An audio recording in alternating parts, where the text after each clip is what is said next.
because of medical conditions, and those who care for those populations, caregivers at home, and medical professionals who are taking care of those populations every day.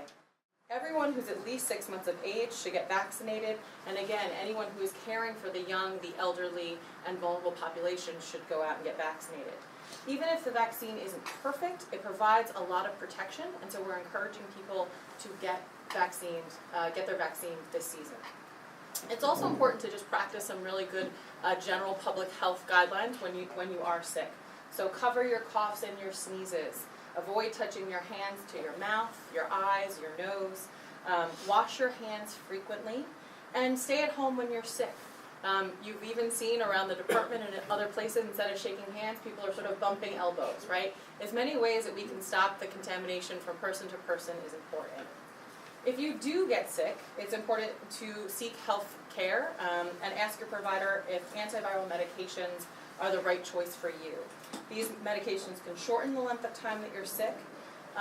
And it's also important to know that if you are homesick, to make sure to contain the ways that you can contaminate the rest of your home and the rest of your family. So that means having a special like trash bin or plastic bag for your tissues and your Kleenex. Quickly washing your silverware and your cups to make sure that you're not spreading, if one person in the home is sick, spreading it throughout the home.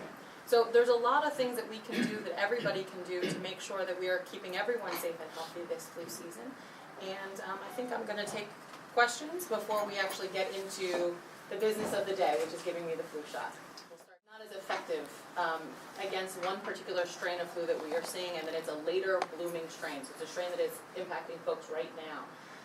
What is important to know is, though, the vaccine is still more effective than not getting it. And so think of the vaccine as building up a fence, and your own body provides some of the structure that that fence can bring to it. So if you get the vaccine, your own antibodies and what your biology brings to you can make that fence a steel fence or a chain link fence. But some fence is better than no fence. And so what we're trying to encourage everyone to do is to get vaccinated. There was a young child here who passed away in December. That child was not vaccinated and was healthy, then got sick, and then passed away. So the type of flu that's circulating that's not the good match for the vaccine is type A? I can get you which type it is. I don't have it off the top of my head. A few questions. Sure. First one is, why are you waiting until now to get your flu shot? So I'm a religious flu shot getter. I get it every single year. I got the flu 1 year in August, very early. And ever since, I have been very, very diligent about getting my shot. However, I'm a single mom and really busy, and this year just in particular, it just got away from me, like many people. And so part of why I'm out here is to say, even if you think, oh, I missed the window earlier that fall, that's not true. The window is still open. You should go get your vaccine today. Okay, and then a couple more questions. I'm a mother as well, and twice I've tried to go to my pediatrician for flu shots for my girls. Both times I've been told they don't have them. So my question for you is, are we seeing a shortage of the vaccine here in Jersey? We have not seen that categorically. We'd be happy to do that sort of on a casework basis to see what we can do to work out with your provider. But by and large, we're seeing that most providers have them, hospitals have them, here the FQHCs have them, and many facilities like this one are offering the vaccine either free or a sliding scale fee, so people shouldn't see cost as a detriment to getting vaccinated. Okay, my final question regarding New York State's decision to lower the threshold for the age requirement to get it at a pharmacy. They've lowered it to 2 years old. Is there any foresight with regard to if Jersey will take the same steps to make flu shots more accessible to all, just by going to the pharmacy as opposed to the germinated pediatrician's office? Sure. I know that's something that we've heard about, we're going to explore. I think what's very unique right now is that both the acting commissioner and several members of the leadership team at the Department of Health are all parents of young children. So we all have a very active sort of mindset because of our own personal histories to what we can do to ensure that all kids are getting the best quality care that they can in the state on flu, but sort of across the board. Thank you. So it just looks, nothing's been decided? Nothing's been decided. We've been here a week, so we've got some time. We've got a lot of other things to look at, but it's on the list. Thank Jackie, you. what are you seeing? I'm going to take this one here. There's so many ill perceptions and false beliefs, if you will, about getting a flu shot. What would you say to someone who has concerns because of something they may have heard from an aunt or a coworker or something, just to address the seriousness of why you need to get out there if they were on the fence and debating? Sure, I think it's important to know that the flu can be really serious if you have compromised health, but it's also important for herd immunity, right? So if you have a coworker, if you have family who are sick, who have compromised, who have diabetes, who have cancer, you being healthy keeps them healthy. And so if we start to think of vaccines not just about the personal self, but what for the community you're able to provide when you get vaccinated, I think that's a motivating factor. There was a question. What are you saying with the emergency room intakes? I heard structures and tents, Princeton Hospital, in terms of capacity. Sure, that's a great question. I think a lot of people are concerned when we start to see tents that it means that it's a capacity issue. It's an isolation issue. We want to keep sick people away from people who don't have the flu.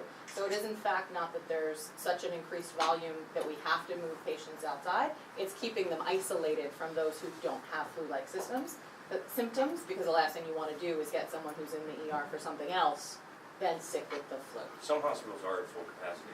Some are, but across the board it is not a concern that we have right now. We are working very closely with them to make sure that they've got what they need to meet the needs of the communities that they're serving. So knowing that what we know now, hospitals, some at capacity, we have a big increase in cases of flu this year compared to last, and much more than 2 years ago apparently. Is the health department concerned about this? I mean, at what point does this become, I don't want to say an emergency, but I mean, is there a sense of like, oh my gosh, we really got to be careful with this? I think we're taking this seriously, right? I wouldn't be here today reminding everyone to go get their vaccine if we thought that this was a traditional flu season. That said, I think we're doing everything we can to keep this from reaching crisis levels. What if you've already had the flu? Do you still need to get a flu shot? No, you don't need to. You build antibodies. And part of what we're seeing is more and more seniors and those who are elderly are getting sick with the flu because their antibodies over time, right, they got a strain of the flu, but they've just lived longer, so their antibodies are weakened. Once you've had the flu, you are protected from that strain. It's probably useful, though, to still get it for the other strains that are in the vaccine. So there's several strains within the vaccine. You can get one type. Is that helpful? Yeah, and when can we start seeing all of this relaxing? Does the weather change shift help, or when do we start seeing this season back? Well, the weather has been anything but traditional this season, so I wouldn't bet anything on the weather. I think really what we're looking for is into May. We'll see this reduce. It is not a please do not think if it is warm out you somehow won't get sick. That's not true. Jackie, CDC issued new guidelines in December about egg allergies and flu shots. Is that something that you are endorsing within the health department for people who have egg allergies to get the flu vaccine now? Versus back in the past, they used to say to explore other egg-free vaccine options, whereas now the CDC is saying that there's no real conclusive proof, and I'm wondering if that's something that you looked into for people that may have not gotten a flu shot in the past because of that. I mean, I think we're just encouraging people to get the best shot that is for them. So if folks have been getting an egg-free version and that makes them feel more comfortable, they should continue to do what's more comfortable for them. You said you're trying to keep this from becoming a crisis. But looking at the latest numbers that you published today, I think it was around 4,800 cases have been identified across New Jersey. Is there a number where it would become a crisis? 10,000, 20,000, where you would go from high to, I don't know, extreme or whatever your grading scale is? Sure. I mean, I think what we're looking to see is what are the trends that the surveillance is showing us, and how can we do our best job to keep those numbers as low as possible. I don't know if right now we have a number in mind that would cue one action over another. I do know that the commissioner is being briefed on a daily basis on where these numbers are, and talking about what we're doing to educate the community. And we're trying to ramp up social media, online media, infographics, multi-language approaches. So we're taking this seriously, but I don't know if there's a magical number in a report that we're looking for that will trigger one action over another. Do you have an estimate as to how many people, what percentage of the state actually did get the shot? We don't track that information to the best of my knowledge. Could you clarify though, because Brian's bringing up an interesting point, it's the official number of confirmed flu cases based on people getting tested is 4,880 this week. But obviously, more than 4,800 people have the flu in New Jersey. Sure. Do we have a sense about what the scale is, what the ratio is, or? So the way that all of sort of this, the sort of methodology on this is it's always based on results that we can then analyze and make a better assumption on, right? So it's never, we're never gonna get a perfect number, that's just not how we capture data, it's impossible to do that. We have a really smart team who's able to take that number, do some fancy math with it, and then project exactly how many bodies, or roughly how many bodies we believe to be infected. But we're never gonna get an exact number because it's just not how we capture data. So what's that So number? there's only one death in the state of New Jersey? Correct. I suppose. Yes, one death. So do we have a sense about what that number might be now? Do we have a sense of it? It's, the surveillance report is its widespread flu activity, so I can share the report with us, but we don't have a hard number now. And No it's projected not, number, though. We won't, right? No, Because- no, we get yeah. lab reported, Right. the lab reports, but not every doctor reports to the department on cases, so.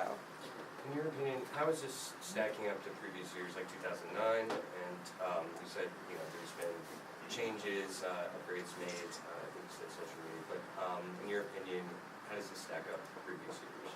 I think what we're trying to do is be as aggressive as we can in the ways that people are getting their information. So I think that is one of the things that the department is doing differently. Twitter and social media, Instagram didn't exist. It really, or was very, very, wasn't as widely used as it is now. So I think that's one of the biggest changes is that we're taking our work to people's cell phones, to online apps to get the information out. But just in terms of the flu itself, in your opinion, stacking up to previous years, bad years? Right, I think stacking up to bad years, we're not having, we're having some increased numbers and we're being mindful of that. I don't think that we are at an alarmist rate right now, but we're doing everything we can to keep the numbers low. And that's what we're here to talk about today. I just wondered, on the CDC, the last number that came out for child deaths in the country was 37, but this was 5-6 days ago, as if, the week is not up and we're not Sure. tallying the latest number. Do you have any idea what that latest number is? Because I don't want to go on there saying more than 30 kids, like it seems to We don't have disregarding, anything, we don't have more than the specific. CDC. Okay. I think the number, the 4,800 people that you're talking about, is that currently diagnosed or since the beginning of the season? I think it's above that. That's the full season. Yeah, it's cumulative. So when would that Cumulative. have been kicked off? Was the- It begins in October, their surveillance, but I can get you the report. Excellent. And then, could you talk about concerns or maybe address concerns of people who are getting the shot, because they say it doesn't work, or because they're fearful that they could get the flu from the flu shot? Sure. I think to the point I made earlier, the vaccine works with your personal biology and the antibodies that you already have with you. And so you have two options. You can have no fence with no vaccine, or you can start to build a fence to protect yourself. And to those who say it is ineffective, I think some fence is better than no fence. And so personal antibodies might make some people react to the vaccine and put up a steel wall. Well, they will not get it. And other people, are still going to have some instances where they get the vaccine and they still get sick. But what we believe is that it will be a milder case and it not as extreme. Oftentimes when people say, why get the flu? If you've had the flu once, you usually never question getting the flu shot again. I got the flu in 2015, like I said, in August, way earlier than my doctor had thought it was even possible, didn't even test me for it at first. And I'm very, very diligent about going to get my flu shot because it was a doozy and made me feel pretty awful for quite a while and I was out of work. So I think for a lot of folks, once you've experienced the flu, unfortunately, you become much more diligent in getting that shot every year. Do you know the exact effectiveness rate of the flu shot against this particular strain of flu right now? The numbers we have are from a few years ago, and the shot is multi-strain, so it includes effectiveness for several different strains. On the high end, it's upwards of 60. On the low end, it's downwards of 30, dependent on the strain of flu you actually come across. So it's hard to kind of give you one solid number, because the vaccine itself is protecting you against several strains of the flu. But it's up, so you can say it's up to 60% effective. Correct. Thank you. All right, should we get the shot now? Yeah, let's do it. All right. So you can choose which arm. Let's do this one. I'll split the room for myself. Okay, let's go up here then, all right. Do you want her over there? Oh, no, I'm not afraid. Are you going to? Hold it. Doesn't hurt. Tell the kids, tiny pinch. Tiny pinch. All done? Painless. Simple. Simple as Do I get a fun Band-Aid? Just a regular Band-Aid. When son was here, he would demand a paw pull. Do I get a sticker? I got